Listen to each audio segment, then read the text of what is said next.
In the 8th month of pregnancy, I refused to give my parents $7. Tsibe. My mother pushed me into a fountain right at my sister's anniversary party. You won't believe what happened next. My name is Irene. I'm 31. I've never rushed to be the center of attention. I didn't look for adventure. All I wanted was peace. Confidence in the future. My own nest. My husband Anthony and I settled in a suburb of Dallas in a townhouse we bought for $94. Ling ling ling. Our biggest purchase. Anthony works as a graphic designer. And I plan events from home. We're not millionaires. But we're not poor either. The main thing is that this house was our future. Especially now that I was carrying a baby. 36th week. Anthony. My quiet haven. He hugs me when I cry. Listens when I can't find the words. With him, I first learned what emotional security is. Because as a child, such a concept didn't exist. I was the eldest daughter in a family that seemed picture perfect. Mother Linda always dressed impeccably. Father Oliver, a meticulous accountant. And Lisa is the younger sister. 6 years younger. The golden child of the family. They tolerated me. They adored Lisa. I was background noise in their perfect portrait. When I entered college, no one celebrated. When I started my business, my mother asked why I couldn't find a normal job. And when we announced the pregnancy, Linda only raised an eyebrow, acting like it was expected. I learned to smile through it all. Pretended it didn't hurt when Lisa was called gifted and I was treated like I wasn't even there. Deep down, I hoped that someday they would see me. That's why I didn't throw away the invitation right away. But I should have. I'm standing in the kitchen, turning over the glossy envelope. Lisa's anniversary at the Silver Springs Hotel. The pomp and circumstance, a reminder of where I belong. On the outside. And yet, a voice inside whispers, what if this time is different? Anthony saw the envelope. Do you want to go? I think I need to go. Then let's go. But if something goes wrong, we leave. How was I to know that the next time I see my family, I'll be bleeding by a decorative fountain, while those who were supposed to protect me stand and watch? On the day of the event, I put on a light, comfortable maternity dress. When we got in the car, I felt a strong, decisive kick. She's active today, I said quietly. Anthony smiled. Maybe she senses that her mother is going into enemy territory. When we drove up to the hotel, I saw all the splendor of the summer terrace, a white fountain, string lights, guests in evening wear. At the check-in desk, the girl barely raised her eyes. Handed over a table card, a distant table next to the fountain. When we got there, it became clear that we were hidden. A table with a simple tablecloth. Wilted flowers. The view blocked on one side by a small banner of photographs. And on the other side by the fountain. Anthony moved his chair closer. They deliberately put us in the back. It's fine. I expected it. And then I saw them. Mom on the stage in a champagne-colored dress. Dad next to her. And in the center, my sister. Shining. Untouchable. Never once looking in my direction. At that moment, I realized nothing had changed. I am not a guest. I am a shadow. Anthony noticed how tense I was. Want some water? I nodded. He kissed my hand. I'll be right back. I watched him walk toward the buffet. Leaned back. Hand on stomach. All is well. I whispered to my daughter. We're almost done. But peace never lasts long when there are people around who think you're dirt under their fingernails. I heard the click of heels on stone before I looked up. My mother stood before me with a tight smile and narrowed eyes. My father was beside her. His face wearing his usual disapproving expression. You look tired, she said coldly, glancing at my dress. Couldn't you find anything more appropriate? I blinked. I'm 8 months pregnant. This is what fits. My father glanced past me, as if he were already bored. Well? This is an important evening for Lisa. Everyone has to make sacrifices. I frowned at sacrifices. Suddenly, Mom came even closer. Her voice became sharp. Calculated. We went a little over budget. Flowers. Catering. Last-minute decorations. All of this costs money. It would be right if you contributed. Contributed, I asked. Dad intervened. 700元. 700. That should be enough. I stared at them. Mouth open. You are now. Right here. At this party. Asking me for $7. 700. It's your sister's anniversary. Linda snapped. We've already paid for the venue. The least you can do is help make it unforgettable. I wasn't even warned. No one discussed this with me. Her voice began to rise. There's always something wrong with you. Irene. My father barked. You're selfish. My mother added. It's not even about money. It's about supporting your sister. I slowly shook my head. Not believing what was happening. Support, you've ignored me since the moment I got here. You've ignored me my whole life. Her eyes narrowed. Watch your tone. I won't give you that money.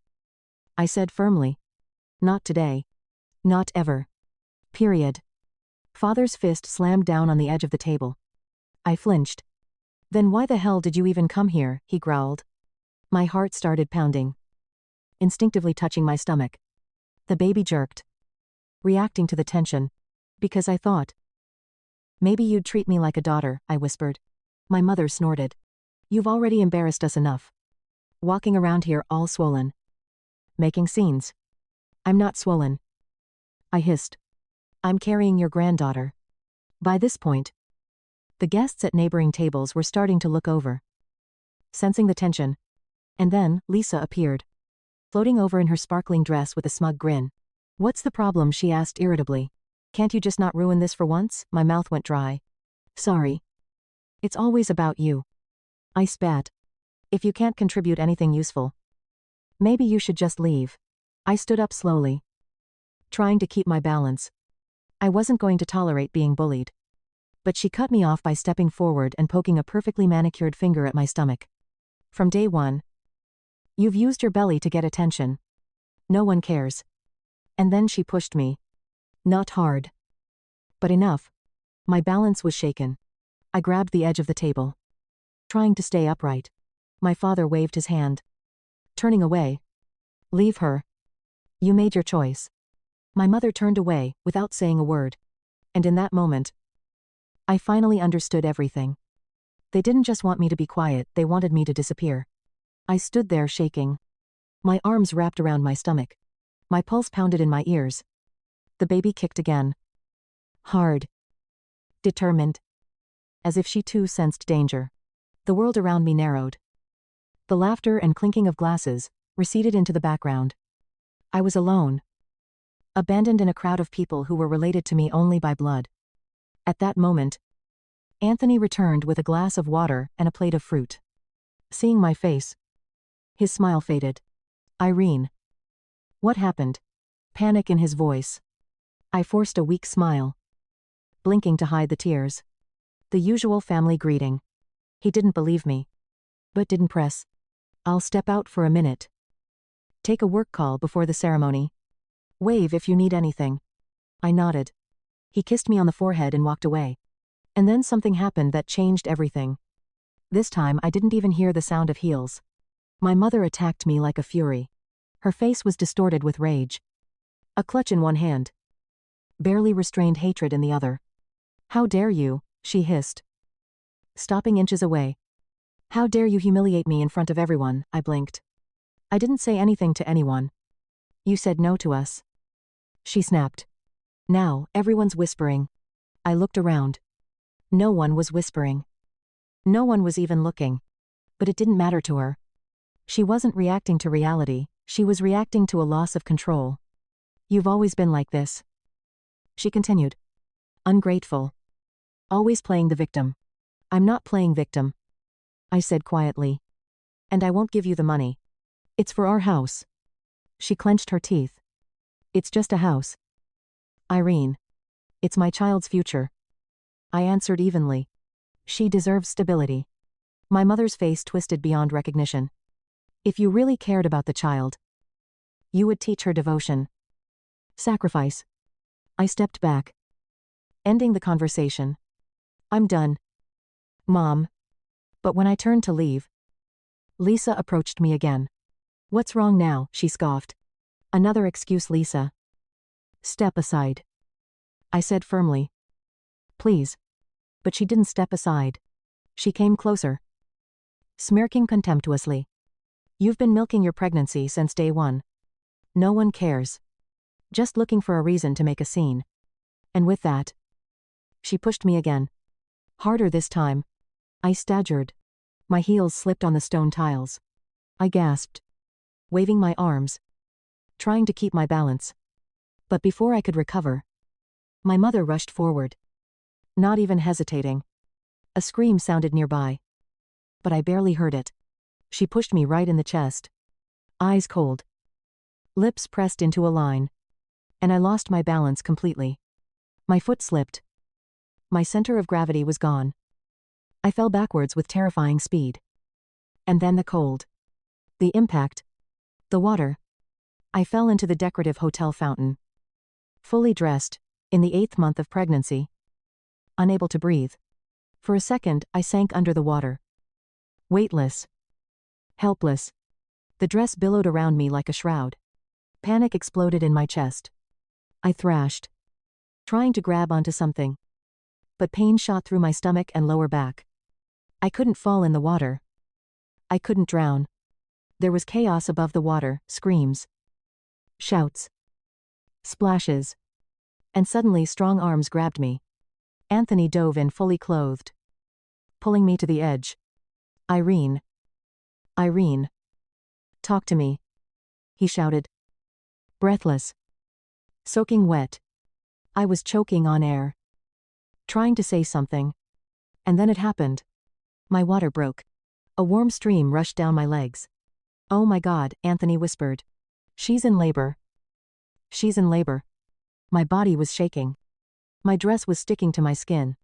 My stomach was cramping with sharp, frequent contractions. Anthony grabbed his phone with shaking hands and dialed 911. My wife is 8 months pregnant. He shouted into the receiver. She was pushed into a fountain. Her water broke. We need an ambulance. He turned to the crowd urgently. Someone call the police. My wife was attacked. And someone did. Because justice came quickly this time. The scene turned into chaos. The guests, who had been laughing and drinking champagne a minute ago, froze in shock. Someone was screaming. Someone was frantically pulling out their phones. Anthony knelt down next to me, wet and shaking. He supported my head with one hand and tried to press napkins grabbed from a nearby table to my stomach with the other. My body was shaking with contractions. The pain was physical. It was betrayal. Pulsing in my veins. Everything will be okay. He whispered. You are strong. You can handle this. And then a calm, commanding voice cut through the crowd. Everyone step back. Make way. We need space. Detective Martinez appeared tall, composed, with 2 officers and an ambulance crew. He glanced around the scene. Stopped at me. Wet. Pregnant. Crying. Barely breathing. Who did this? He asked loudly. Anthony pointed straight at my mother. My mother-in-law pushed my wife into the water. She went into labor. She's 8 months pregnant. She's hurt badly. She's in pain. My mother opened her mouth. But the detective raised his hand. You'll speak when asked. The paramedics worked quickly. One checked my vitals. Another monitored the baby's heartbeat. Urgent hospitalization. One said, contractions are frequent. But Detective Martinez wasn't finished. There are witnesses. He turned to the guests. Several people immediately stepped forward. And then a hotel employee ran up. There's footage from the cameras. She blurted out. Breathless. Everything is recorded. The entire terrace is under video surveillance. Excellent, said the detective, taking out his notebook. We're confiscating the recording immediately. My mother backed away. It was an accident. She slipped. But the guests were no longer silent. Lies, someone shouted. I saw you push her. And Lisa pushed first. Another voice added. You all took part in this. Detective Martinez turned to Mom. Dad. And my younger sister Lisa. You 3 are being held for questioning. Assault. Endangering the life of an unborn child. Causing bodily harm in a public place. Are you insane? My father exploded. We're her family. It was the detective who cut him off coldly. You treated her like an enemy. The handcuffs snapped one after another. My mother was cuffed. Lisa burst into tears. And my father tried to argue. No one listened. Anthony didn't leave my side as they lifted me onto the stretcher. I clung to his hand. Barely able to speak. Don't leave me. Never, he said, climbing into the ambulance next to me. When the sirens began to wail and the red and blue lights splashed across the marble tiles, I saw them, my parents and sister, handcuffed, being led to a police car. No smug smiles. No, false perfection. The crowd that had admired them now looked on in disgust. And I lay in the ambulance. Wet. Scared. In pain. But for the first time, I didn't feel alone. Justice was on the way. And so was my daughter. The ambulance sped through the Dallas night. The siren cut through the silence. The lights flashed, warning the world that something urgent, something important was happening. I'm lying on a gurney, soaking wet, covered with a thin blanket. My stomach contracts every few minutes. Sharp, pulsating contractions knock my breath out. The paramedic adjusts the monitors nearby, talking calmly into the radio. 36 weeks. Premature labor after trauma. Fetal heart rate is normal. ETA 7 minutes. Notify the on-duty team. Anthony sits nearby. His wet shirt sticks to his body. Water drips from his hair. The hands holding my palm are shaking. You're doing great, he whispers. Though I'm silent. His voice breaks. But his look is firm. Focused only on me. Everything will be okay. Everything will be okay with her. I try to nod. But my body seems torn between panic and pain. I'm not ready. Not like this. Not after this. But there's no turning back. The contractions are getting more frequent. A few minutes later, the ambulance doors swing open. I'm wheeled into the bright corridors of Dallas Methodist Hospital. Nurses in scrubs are shouting instructions at my sides. Checking my readings. Blood pressure is rising. Get the obstetrician here. Get her dry and on the monitor. Quickly. And then I hear the voice I need most. Dr. Catherine Phillips. My doctor. Calm. Confident. Familiar. Irene. You're safe now, she says, putting her gloved hand on mine. 36 weeks is a bit early. But the baby's heartbeat is strong. We'll be very careful. Good. I blink. The lights blur like a rainbow. She's okay, she's strong. She nods. Just like her mother. Anthony kisses my forehead. Whispers, I'm here the whole time. After that, time blurred, there was no room for thoughts. Only breathing and pain. The contractions were tearing me apart more and more frequently. The nurses helped me change positions. Taught me to breathe. Held my legs when I couldn't do it myself. I cried with each contraction, feeling my body overwhelmed.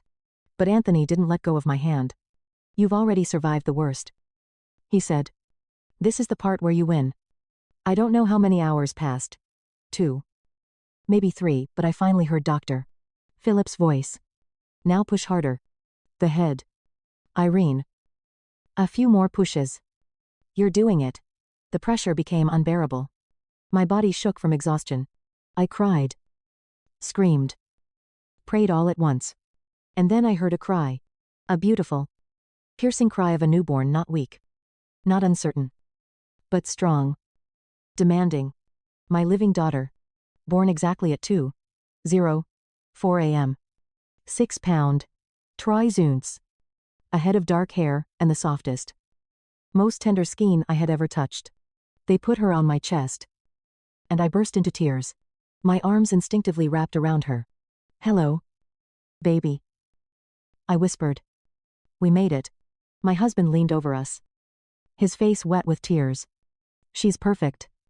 You're both perfect. I held her tightly, kissing her forehead. My body ached. My heart pounded. But for the first time in my life, I felt whole. I had brought life into the world, not just in spite of the trauma, but through it. And on my own terms. For 4 days in the hospital, doctors monitored the concussion, ran tests, Checked for complications after the fall and emergency birth. Every nurse who came into the room called me mama. Brought warm blankets and treated me like someone important. Anthony didn't leave, he slept in a chair next to us. Our daughter curled up on his chest. As if she had always belonged there. When I looked at them in those quiet moments, I knew for certain those who tried to break me didn't win. I am still here. And now I have someone worth fighting for. Someone who will never have to beg for love. Like I once did. 2 days after being discharged. We entered a legal consultation office in downtown Dallas. Robert Rivera. Or lawyer. The office was professional. Modern. Imbued with the confidence that only the law can give. I felt tired. Still recovering. But I knew why I was here. Not just for myself. But for my daughter. For the version of myself that had been silent for too long. Robert didn't waste time. His laptop was open. Folders laid out. I've reviewed the footage, he said, turning the screen toward us. For a moment I glimpsed the recording, my mother's hand on my chest. The moment of the fountain push. My father's smile. My sister's applause. As if it were a joke. Then, Anthony pulling me out wet. In labor. In pain. Several guests sent this footage anonymously. Robert continued. Plus the full recording from the hotel cameras. We have witness statements. Medical documents. The case is ironclad. Anthony's jaw clenched. I remained calm. I didn't need sympathy. I needed action. Let's sue. I said. All of them. Robert nodded. Your case falls under assault with risk to life. Since their actions threatened both you and the unborn child. Plus battery. Creating danger for a pregnant woman. Intentional infliction of emotional distress. Public humiliation. And Lisa faces charges for instigation and complicity. She created a situation that led to injury. Good. I said firmly. Money isn't the point. Accountability is. Robert looked me in the eyes. You'll get it. But be ready, they'll cry. Make excuses. Play the sympathy card. They'll play the we're family card. They'll say it was a misunderstanding. Then I'll show up in court. I answered. Holding medical records. In one hand. My child in the other. The hearing began 3 weeks later. The courtroom was stern. Formal. Tense. My family. At the defendant's table. Tried to look harmless in muted colors. My mother even wore a pearl necklace. My father had his usual stern face. Lisa stared at her lap. Suddenly quiet. Their lawyer painted a picture of family misunderstanding. Stress. An emotional breakdown at a stressful event. They called me unstable. They said pregnancy made me irrational. I slipped myself. But the video played over and over. The push. The shove. The reaction of the guests. The screams of the staff. Then the witnesses came. One by one they stood up. I saw her being pushed. She begged them to stop. They mocked her. Applauded when she fell. Lisa's husband, David, didn't appear in court. He had already filed for divorce. Sent a written statement. I cannot stay married to someone who laughed when her pregnant sister nearly drowned. Lisa cried when this was read out. I didn't feel sorry for her. When it was my turn to speak, I didn't cry. I stood up straight. Told the court how I had been treated my whole life. How I was called selfish for refusing to give up the house that my husband and I had bought. How I was ignored. Ridiculed and ultimately attacked in front of hundreds of people. I am not just a victim of one evening. I said calmly. I am the result of many years of being treated like a nobody. Silence hung in the courtroom. When the judge spoke, the words sounded clear and heavy. The court finds Linda Peterson, Oliver Peterson and Lisa Williams guilty on all counts. My mother was sentenced to 7 years in state prison without possibility of parole. My father got 5 years for complicity and threats. My sister got 4 years for incitement. Public cruelty and perjury. I didn't smile. I didn't celebrate. I just squeezed Anthony's hand tighter. As he squeezed mine. And for the first time in my life, I exhaled. As if a weight had been lifted from my chest. Justice was no longer an abstract concept. It had a name. A sentence. A court seal. and I lived to see it. A year has passed, a full rotation of the earth around the sun. 12 months since that night, when I lay on cold stone, wet, humiliated, writhing in pain, while my family turned away. But this day didn't begin with tears or fear, it began with warmth. Standing on the porch of our new house, a mug of coffee in my hands, watching the morning mist curl between the oak trees. Our daughter, our miracle, plays on the carpet in the living room, claps her hands and babbles something, while the Texas sun pours through the windows. We named her Grace, bringing light and joy. And she is exactly that, the peace we didn't know we needed. The beginning of everything good. After the trial, my husband and I decided not to return to the townhouse where the pain lived. Instead, we moved to a ranch-style house outside Austin, a wooden house with creaky floors, wildflowers along the fence, and a garden where we plant tomatoes on Sundays. Not huge, not luxurious, but ours. No shadows, no silence, no expectations, just space to breathe, to heal, to start over. Anthony adjusted his schedule to work from home more. I've slowly returned to event planning. I work with clients who respect me. No one judges me for the past, or tries to use me. And in this piece we've created new traditions: homemade pizza on Fridays, trips to the local farmers market on Saturdays, pancakes with real maple syrup for Sunday breakfast. And we don't skimp on the syrup. There were difficult nights when I still heard my mother's voice accusing, rejecting. Moments when I woke up from nightmares about falling, about drowning, about being pushed. But Anthony held me, and Grace's tiny feet pattered into our bedroom. And everything sharp became soft again. I didn't just survive my family's betrayal. I rewrote my concept of family. I chose a kindness, chose boundaries, chose a peace. On Grace's first birthday, we did something simple and honest. We built a small fire in the backyard after sunset. Anthony kept it going, while Grace toddled around in her teddy bear pajamas, waving a flashlight like a magic wand. We roasted marshmallows, wrapped ourselves in blankets, and let the soft Texas night embrace us. I sipped my coffee, leaned back in my chair, and looked at the night sky above our ranch. Quietly, more to myself than to anyone else. I said, "They broke me once, but I built something stronger from the pieces." Anthony turned and smiled. "You didn't just build it, you protected it. Gave it life." I looked at our daughter giggling over the flickering flames and nodded. "This is our new beginning. No more hiding. No more begging to be seen. I am no longer the forgotten daughter. I am Irene, the woman who stood up, spoke out, and built a home where love is unconditional, and peace is not bought with silence." My story didn't end in betrayal. It began with rebirth. And this time, I was the author. Story 2. He won't suspect anything. I've thought of everything, his wife and mother-in-law whispered when Oliver decided to come home early from work. What he did next shocked everyone. Oliver Peterson Schneider always considered himself an observant person.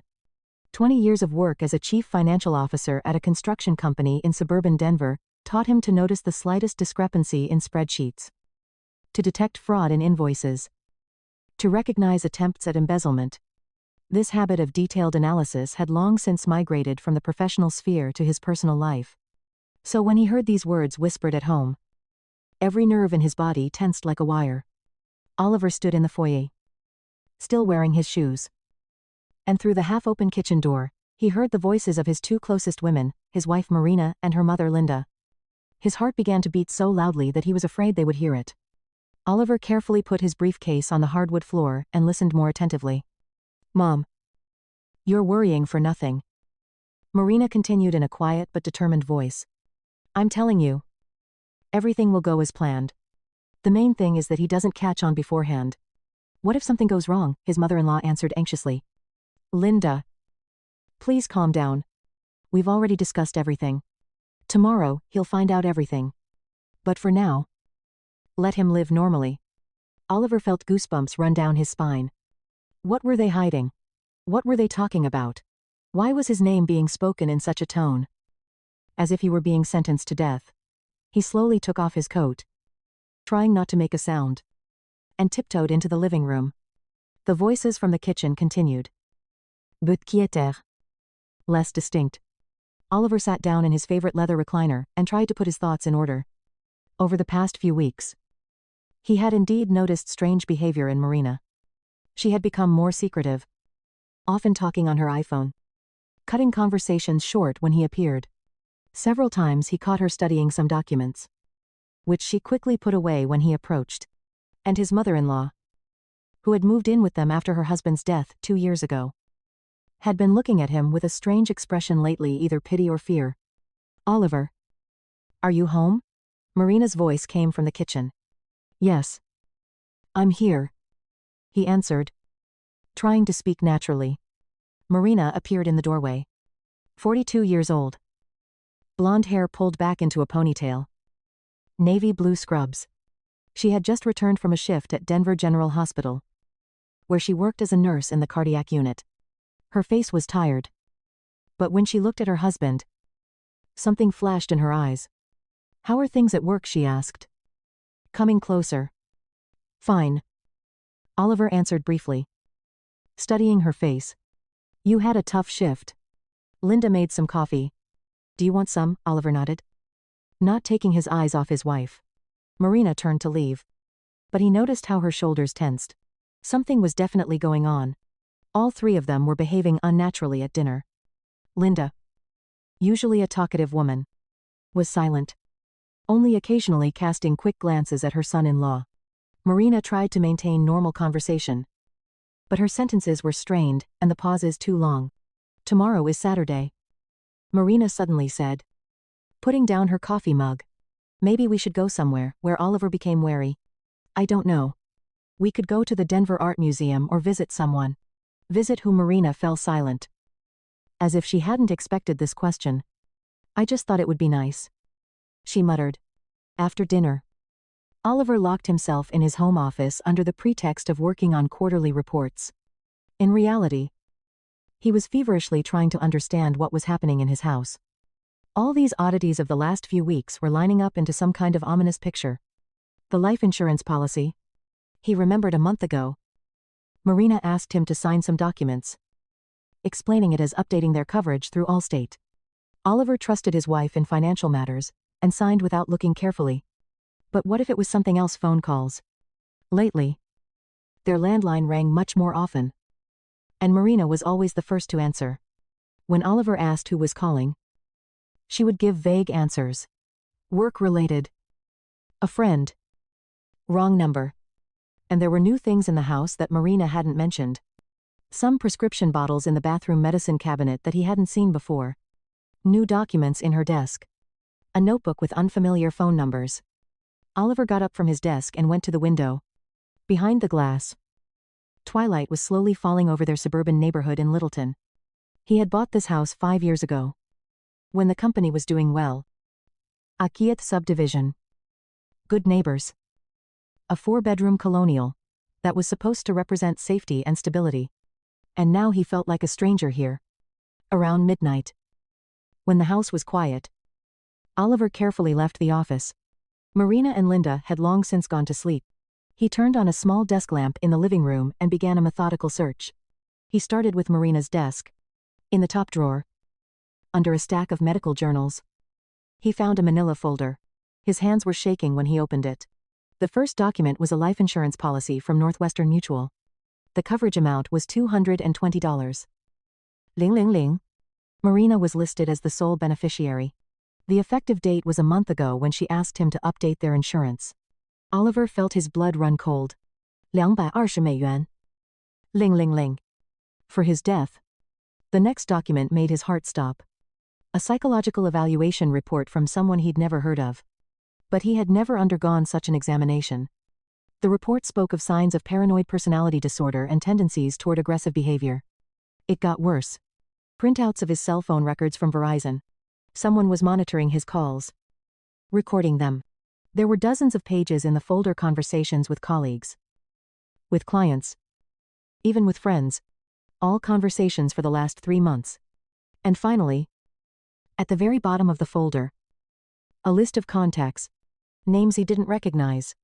Nicholas Fedorov, private investigator Andrew Walker, family law attorney Dr. Igor Simons, psychiatrist. Oliver closed the folder with trembling hands. The picture was becoming clear. Marina was planning either a divorce or something even worse. Insurance for $220. Ling ling ling. A fake psychological evaluation. Surveillance of phone conversations. Contacts with a private investigator and a lawyer. He stood up and went to the bathroom. On the shelf in the medicine cabinet were the same bottles he had noticed earlier.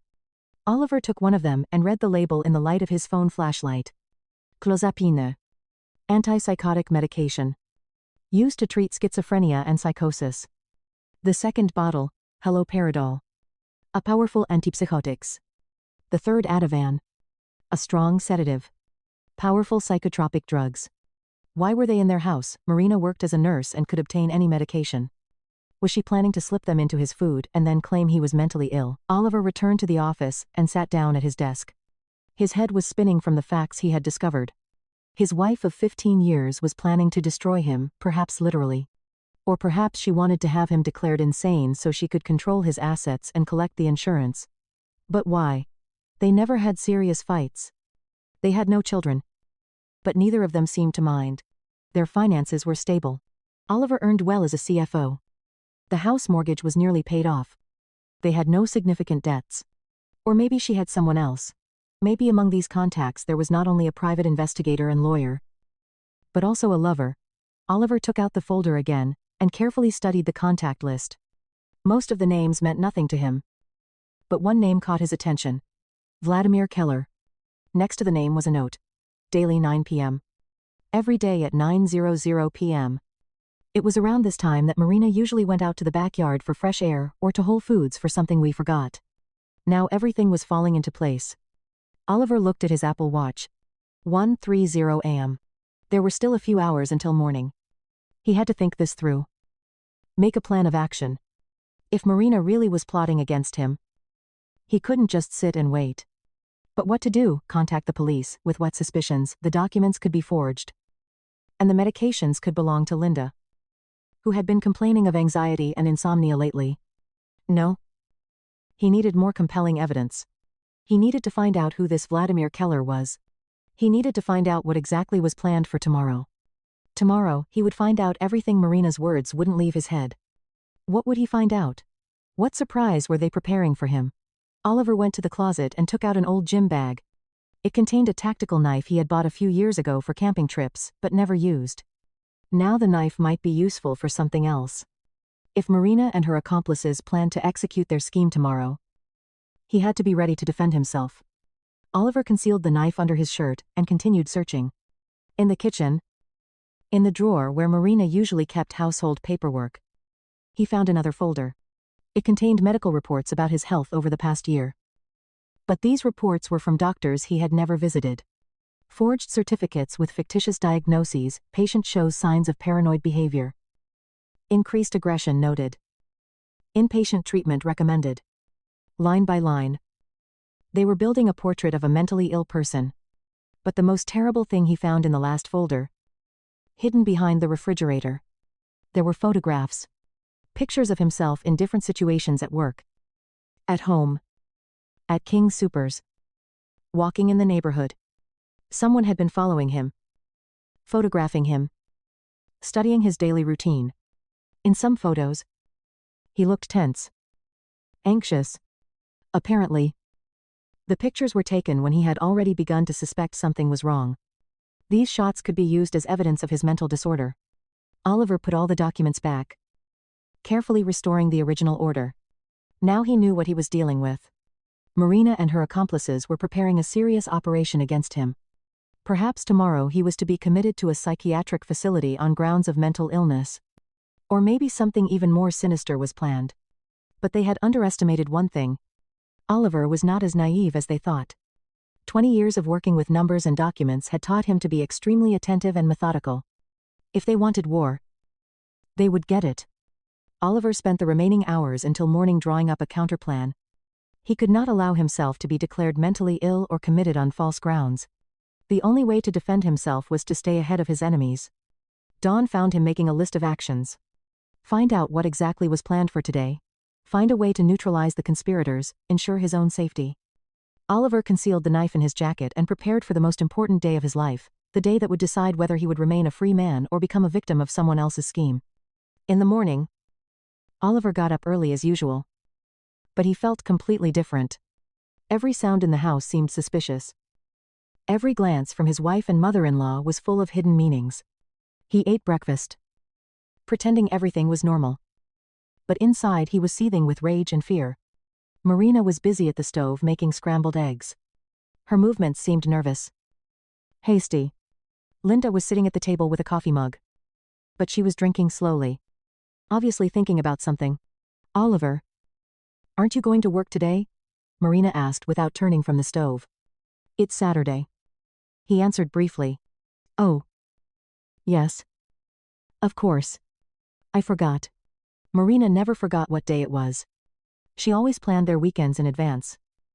Made to-do lists. Discussed plans. How could you forget it's Saturday? Maybe we should go to Park Meadows Mall, Linda suggested. We haven't been shopping in a while. Oliver looked at her carefully. There was an unnatural cheerfulness in Linda's voice, as if she was trying to hide her excitement. I don't feel like it, he answered. I'd rather stay home. The women exchanged quick glances. But Oliver caught the look. His presence at home was not part of their plans. Come on, Oliver, Marina insisted. The weather's beautiful, don't stay cooped up inside. I said I don't want to. There was a harshness in his voice that made both women fall silent. Breakfast passed in oppressive silence. After breakfast, Marina announced that she was going to CVS to pick up medications for Linda. Linda stayed home, sitting in the living room with a book. But Oliver noticed she wasn't turning the pages. As soon as the door closed behind Marina, Oliver went to the window and began to watch. His wife didn't go to the nearest CVS, but headed for the bus stop at the corner. A few minutes later, an RTD bus arrived and she got on. Strange. Why take the bus to a distant pharmacy when there were two within walking distance? Oliver returned to his office and called his assistant at work. Listen, Jennifer, can you check some information for me? I need to find out about a person. Vladimir Keller, he might work in our industry. Sure. Mr. Schneider. What's this about? Just checking on a potential contractor. Call me back in an hour. While waiting for the call, Oliver decided to conduct another search of the house. Linda was sitting in the living room, apparently absorbed in reading, and didn't pay attention to him. In the master bedroom, in Marina's dresser, he found another strange item. In the bottom drawer, behind a pile of lingerie, lay a small digital recorder. Oliver turned it on. His own voice, Marina. Where were you last night? His wife's voice. I went to Sarah's house. I told you. His voice. Sharper. What friend? You don't have any close friends. Marina's voice. Oliver. What's wrong with you? You're becoming paranoid. The recording ended. Oliver couldn't remember this conversation. When did it happen, and why had Marina recorded it? He fast-forwarded. Another dialogue. His voice. Someone's been going through my office at work. I can feel it. Marina's voice. Honey. You're imagining things. His voice. No. I'm not imagining it. Someone's been looking at my files when I'm not there. And again. He couldn't remember when he had said such words. Had Marina been secretly recording their conversations for a long time? Then there was an even stranger recording. Oliver heard his voice. But the words were completely insane. They want to poison me. Put something in my food. I know Marina is part of the conspiracy too.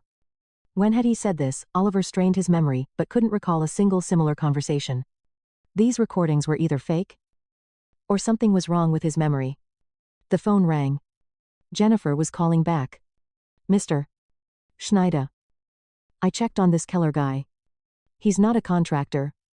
He's a licensed private investigator. His company is Keller Investigations. And he specializes in domestic cases, infidelity, divorce proceedings, gathering evidence for custody battles. I see. Thank you. Did something happen? Can I help with anything? No. Everything's fine. See you Monday. A private investigator. So Marina had hired him to gather information.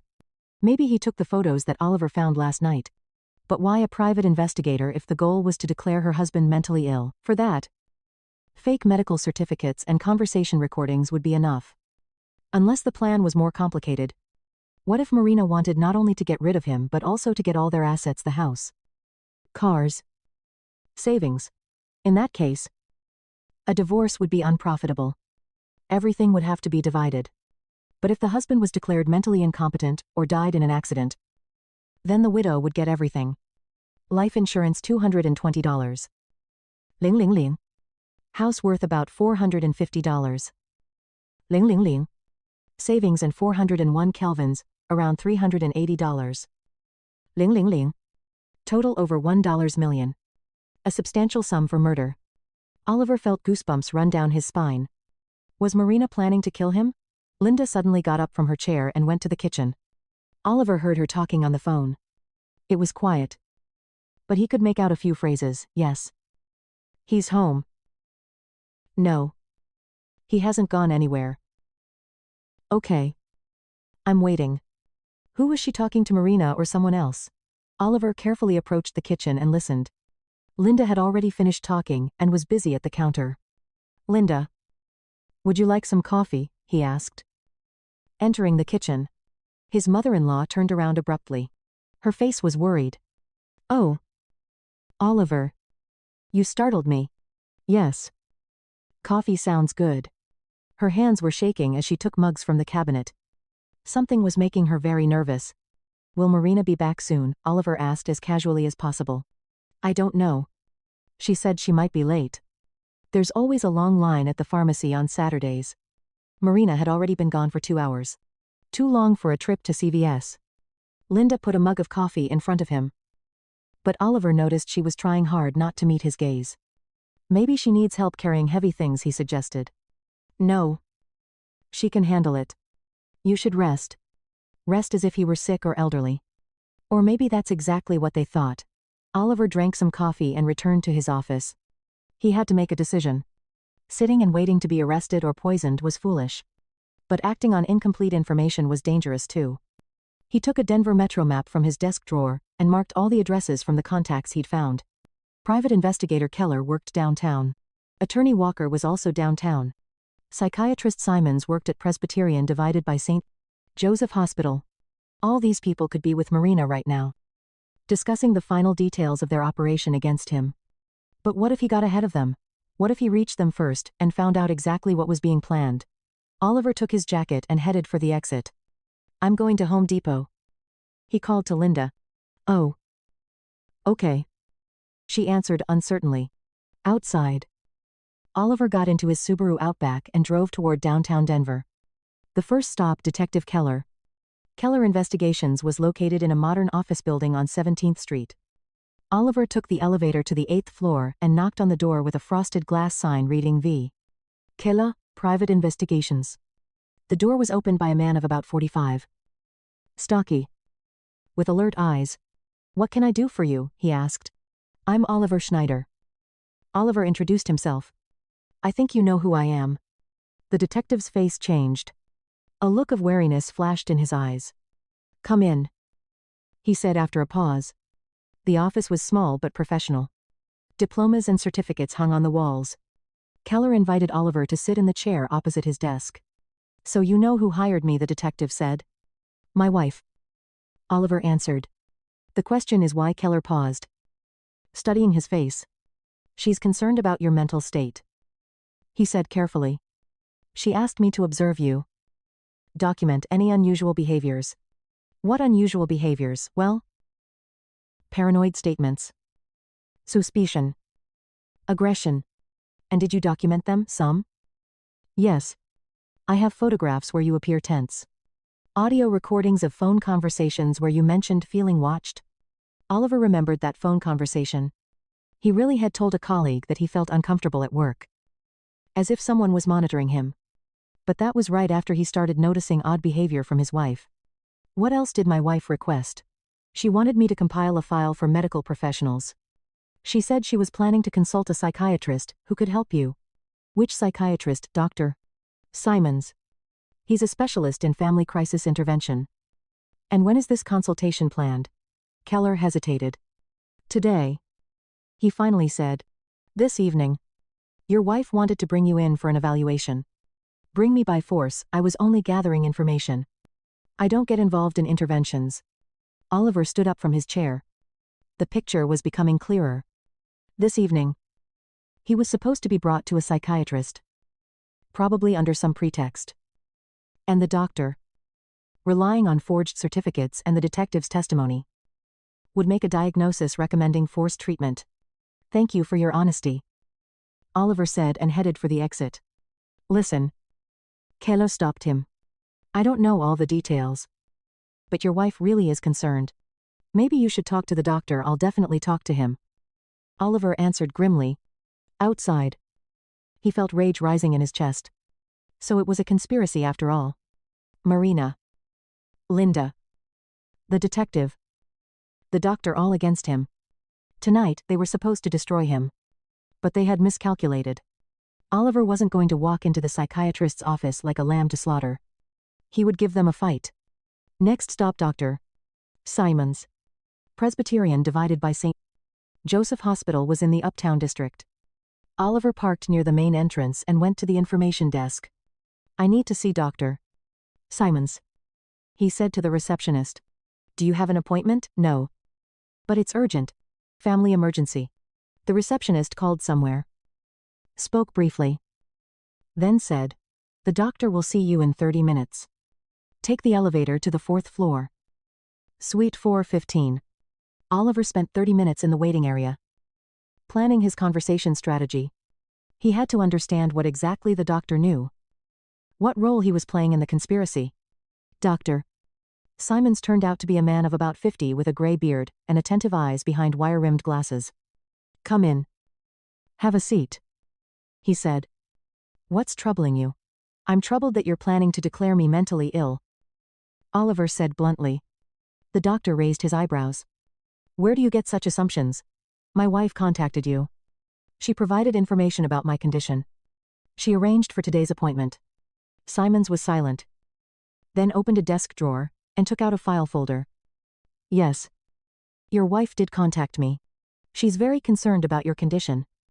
And what do you plan to do? Conduct an evaluation. If there's a problem, recommend treatment. And if I refuse, that's your right. But if you pose a danger to yourself or others, you can be hospitalized involuntarily. The doctor nodded. In exceptional cases. Yes. Oliver stood up. So everything's clear. Goodbye. Doctor. Wait. Simon stopped him. Don't you think your suspicions could be a symptom? Of what paranoid personality disorder? Persecution delusions often begin with such thoughts. Oliver looked at the doctor with hatred. Even now, when everything was revealed, this man was trying to convince him he was sick. Goodbye, he repeated and left the office. On the way home, Oliver finally decided what he would do. If they wanted to declare him crazy, they would get what they wanted, but not the way they planned. He stopped at Lowe's and bought a hatchet. Small, but sharp. If guests came to his house tonight, he would be ready for them. Marina was already back home when he arrived. She was bustling about in the kitchen, preparing something. Linda was sitting in the living room. But she was clearly agitated. Where have you been? Marina asked when Oliver entered the kitchen. At the hardware store. He answered briefly, showing the Lowe's bag with the hatchet. Why do you need a hatchet? To split kindling. Fall's coming. Marina looked at him strangely, but said nothing. The rest of the day passed in agonizing anticipation. Oliver sat in the office, keeping the hatchet next to his chair.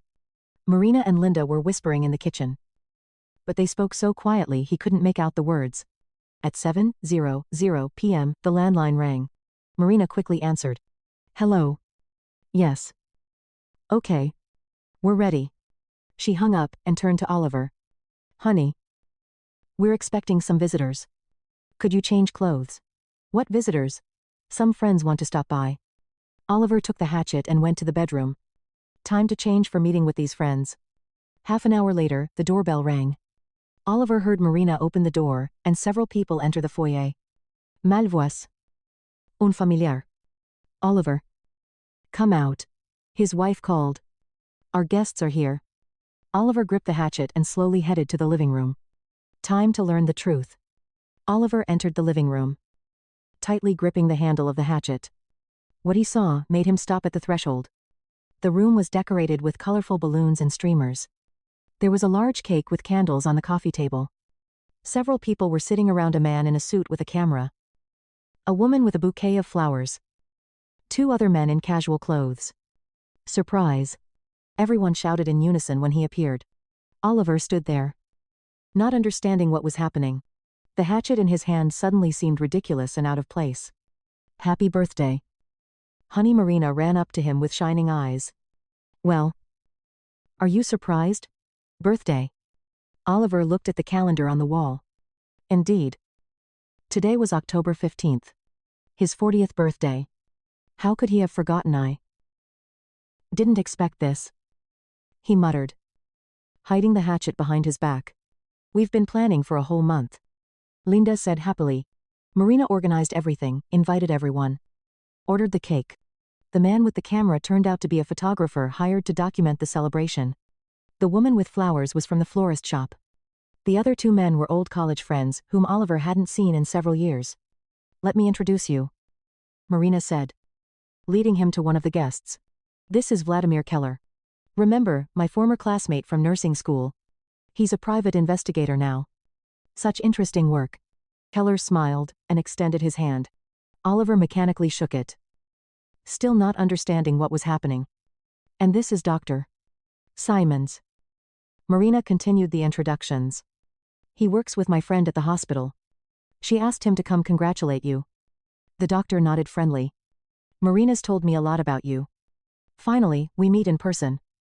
Oliver felt like a complete idiot. So there was no conspiracy. All this time, his wife was just preparing a surprise for his birthday. But wait. What about all those documents he'd found, the insurance? Medical certificates. Recorded conversations, Marina. He said quietly, pulling his wife aside. I need to talk to you. Of course. Honey? But maybe later. The guests are waiting. No. Now. It's important. Marina apologized to the guests and followed her husband into the office. Oliver closed the door and turned to her. Explain to me about the $220. 000. Insurance policy. Marina raised her eyebrows in surprise. What insurance? The one you took out a month ago. On my life. Oliver. What are you talking about? We updated our regular health insurance through your work benefits. The recorded conversations. The recorder in your dresser. Marina's face became serious. What recorder? What recordings? Oliver yanked open the dresser drawer and took out the device. He pressed play. His own voice came through. But the words were completely different. Marina. Thank you for the surprise. You're the best wife in the world. Then Marina's voice. Oliver. I love you so much. I want you to be happy. This wasn't the same recording he'd heard that morning. Oliver rewound and fast-forwarded, but found only ordinary family conversations. Tender and warm. Oliver. What's wrong with you? Marina asked anxiously. You're acting strange today. He ran to his desk and opened the drawer where he'd found the folder that morning. The folder was there. But inside were completely different papers, regular utility bills, store receipts, warranty cards for appliances. Where are the documents? Oliver almost screamed. The insurance policy. The certificates. The contact lists. What contacts, Oliver? You're scaring me. He rushed around the office, opening all drawers, checking all folders, but found no suspicious documents. Only ordinary household paperwork. The medications he remembered, and ran to the bathroom. On the medicine cabinet shelf were the same bottles he'd seen last night. Oliver grabbed one and read the label valerian root. Natural sleep aid. The second bottle, Tylenol PM. For nighttime pain relief. The third, melatonin. Sleep supplement. Regular over-the-counter medications that Linda took for her anxiety and insomnia. Oliver stood in the middle of the bathroom, holding the bottles, and felt his world crumbling around him. What was happening? Was everything he'd seen last night a hallucination? Oliver. Marina called from the hallway. The guests are asking where you are. Let's go back to them. He slowly returned to the office. Marina was standing by the door. Her eyes filled with worry and love. Sweetheart. What happened? You're pale. I thought you wanted to get rid of me.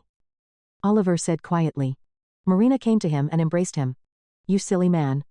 I would never want to get rid of you. You're the most precious thing in my life. But I saw the documents. I heard you and Mom whispering. We whispered because we were preparing a surprise. We wanted you not to suspect anything beforehand. Oliver remembered the words he'd heard yesterday. He won't suspect anything. I've thought of everything. They were talking about the birthday party. Not some sinister plan. Why didn't you go to the nearby CVS? He asked. Because I didn't go to CVS. I went to the specialty bakery, on the other side of town. They make the best custom cakes in Denver. All the puzzle pieces were falling into place. Oliver felt completely foolish. Forgive me, he said. I haven't been sleeping well lately. My nerves are shot. I know. Honey. You work too hard. You're stressed. Maybe you should take some vacation time. They hugged. Oliver felt the warmth of her body. Smelled her familiar perfume. And felt ashamed of his suspicions. Let's go back to the guests, Marina said. The cake is probably melting. But when they left the office, Oliver suddenly stopped. There were no guests in the living room. No cake. No decorations. The room looked normal. Only Marina and Linda were sitting at the table with coffee mugs. Where is everyone? He asked. Confused. Where is who? Marina looked surprised. The guests. The photographer. The cake. Marina and Linda exchanged glances. Anxiety appeared in their eyes. Oliver. What guests? His wife asked carefully. We're just sitting here having coffee. He looked around the room again. No balloons. No streamers. Just the usual Saturday quiet. But I saw them. You shouted surprise. Keller was here. And Dr. Simons. Oliver. Did you actually go see them today? Marina asked tensely. Yes. I went to their offices. The women looked at each other again. Honey. Today is Saturday. Offices are closed. And you can't just walk into a hospital without an appointment. But I was there. I talked to them. Oliver felt his blood turn cold. Had he been talking to hallucinations? Oliver. Where's the hatchet? Linda suddenly asked. Looking at his hands. He looked down. He really was holding a hatchet in his right hand. When had he picked it up? I bought it at the store. To split wood. What wood? We have gas heat. Oliver stared at the hatchet in his hands. Why had he bought it? And more importantly, why was he holding it now? Oliver. Marina said softly. Slowly approaching him. Give me the hatchet. Let's talk. Talk about what? He stepped back. You think I'm crazy. We think you need help. You've been acting very strange for the past few weeks. Talking about things that never happened. Suspecting us of terrible things. What about the insurance? The recordings? Oliver. Show me those documents. He ran into the office. Marina followed. Oliver opened all the drawers. Searched through all the folders. But found only the same ordinary papers he'd seen 30 minutes ago. There were other documents here, he shouted. I saw them. Insurance for $220. 000 fake certificates. Honey. Calm down. Marina carefully extended her hand. Give me the hatchet. No. Oliver pressed the hatchet to his chest. Don't come any closer. I know what you're planning. What are we planning? You want to declare me insane. Take the money. The house. Marina slowly backed toward the door. Linda, she shouted. Call 911. Don't you dare. Oleg raised the hatchet. Don't call anyone. But Linda was already dialing on her iPhone. 911. We need paramedics. My son-in-law is acting aggressively. He has a hatchet. Oliver rushed toward the phone. But Marina blocked his path. Don't touch her. She screamed. Get out of the way. He raised the hatchet but stopped at the last moment. Marina, the woman he'd lived with for 15 years. The woman he loved. I don't want to hurt you. He whispered. I know. And you won't. Because you're not a monster. You're just sick. Oliver lowered the hatchet. His head was foggy. His thoughts confused. Had he really seen all those documents and recordings? Or were they hallucinations? Marina.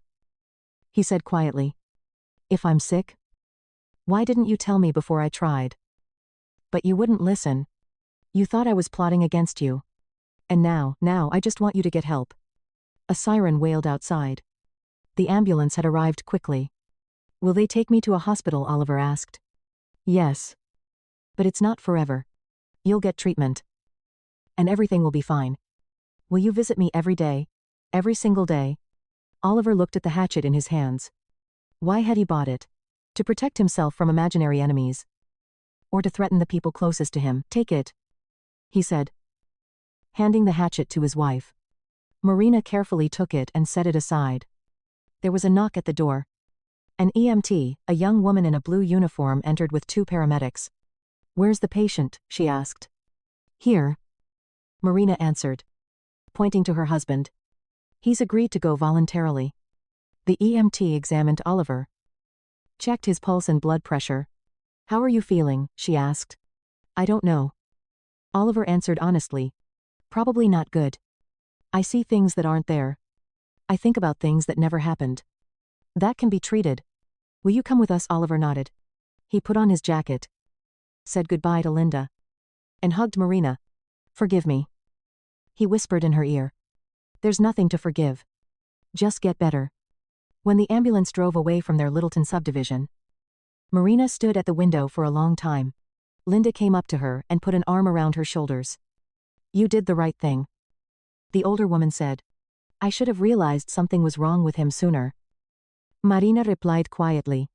For months, she had been researching psychiatric conditions, reading articles about paranoid disorders, consulting with doctors at the hospital.